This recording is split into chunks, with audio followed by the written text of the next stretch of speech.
প্রত্যাবর্তনের রাজনীতি। শেখ হাসিনার বার্তা ও বাংলাদেশের নতুন দিল্লিতে অবস্থানরত বাংলাদেশের সাবেক প্রধানমন্ত্রী শেখ হাসিনা সম্প্রতি ভার্চুয়াল আলাপে দেশে ফেরার ইচ্ছা প্রকাশ। তিনি বক্তব্য দিয়েছেন তা কিন্তু নিছক আবেগঘন রাজনৈতিক ভাষণ নয়। তিনি এই বক্তব্যটি একটি পত্রিকাতে লিখিত আকারে দিয়েছেন। তিনি যে এই আবেগঘন রাজনৈতিক ভাষণ দেননি সেটা বোঝা যায় বাংলাদেশের বর্তমান রাষ্ট্র রাজনৈতিক ক্ষমতার বৈধতা এবং গণতান্ত্রিক সহনশীলতার সামনে এক নতুন প্রশ্ন তৈরি করে দিয়েছে। তিনি বলছেন, আমাকে হত্যার মঞ্চ তৈরি করুন, কোন জেলে রাখবেন ঠিক করুন, বিমান পাঠান, আমার পাসপোর্ট ফেরত দিন। এই বাক্যগুলো রাজনৈতিক কৌশল বা প্রতীকী হিসাবে ধরে নেওয়া যায়। এটা আর কিছু নয়, একটি রাজনৈতিকভাবে প্রতীকী প্রতিরোধ এবং মনস্তাত্ত্বিক চাপ এর সবকিছুর সমন্বয় কিন্তু এটি। বাংলাদেশের রাজনীতিতে ব্যক্তি ও প্রতীকের গুরুত্ব সবসময় প্রবল।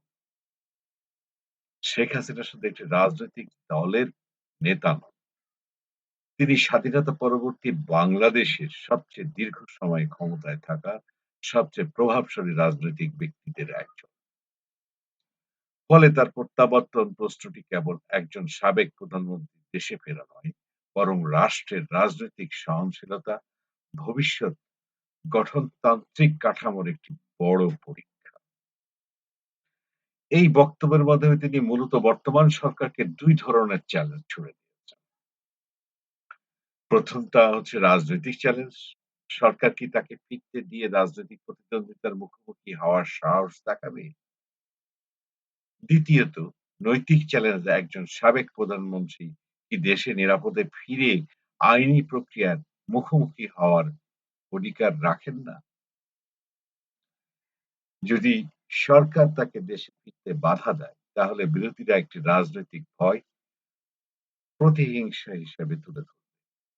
আবার যদি ফিরতে দেয়, তাহলে রাষ্ট্রকে আইন শৃঙ্খলা, বিচার, আন্তর্জাতিক চাপ এবং আভ্যন্তরীণ রাজনৈতিক উত্তেজনা সবকিছু একসাথে মিলে সামাল দিতে হবে। অর্থাৎ যেকোনো সিদ্ধান্ত সরকারের জন্য ঝুঁকিপূর্ণ হয়ে পড়বে। বাংলাদেশের রাজনৈতিক বাস্তবতায় আরেকটি গুরুত্বপূর্ণ বিষয় যদি আমরা দেখি, রাজনৈতিক এখানে কেবল নীতির সংঘর্ষ নয়, বরং ইতিহাস পরিচয়ের সংঘর্ষ। বাংলাদেশ আওয়ামী লীগ এখনো মুক্তিযুদ্ধ, স্বাধীনতা ও রাষ্ট্রের প্রতিষ্ঠার ঐতিহাসিক ধারার অন্যতম প্রধান বাহক হিসাবে নিজেদেরকে উপস্থাপন করে থাকে।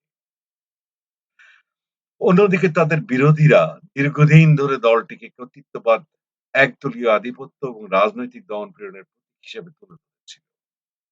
ফলে শেখ হাসিনার প্রত্যাবর্তন প্রশ্নটি খুব দ্রুত আইন বনাম অপরাধ এর সীমা ছাড়িয়ে ইতিহাস বনাম প্রতিশোধ ধরনের আবেগময় রাজনৈতিক রূপটা কিন্তু নিতে পারে।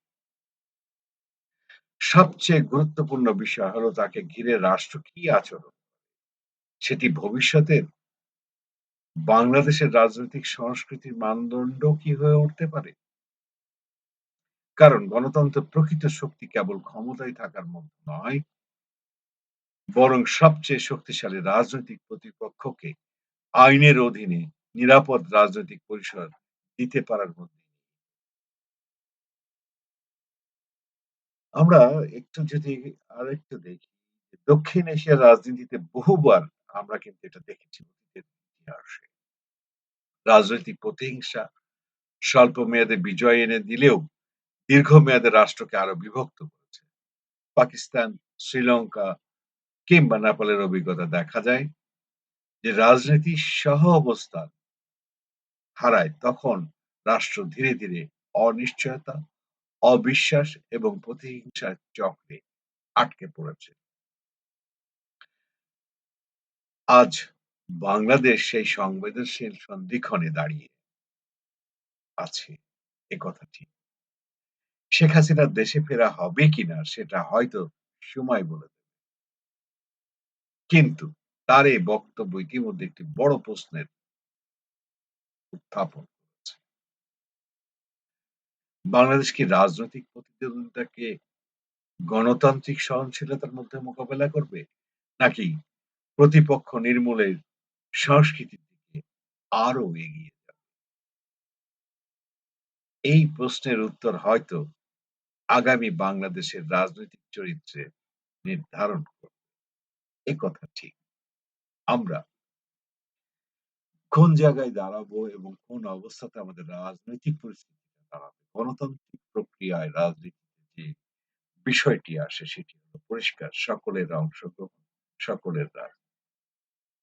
কোন পথে আমরা যাব? কোন পথ আমাদের? এখন এই সরকারের কাছে এই দিক নির্দেশনাই পাওয়ার অপেক্ষায় আমরা। সকলে ভালো থাকুন, সুস্থ থাকুন। আলাপচারিতার পক্ষ থেকে আপনাদেরকে সকলকে ধন্যবাদ ও কৃতজ্ঞতা জানিয়ে শেষ করছি আমার আজকের এই ছোট্ট আলোচনা।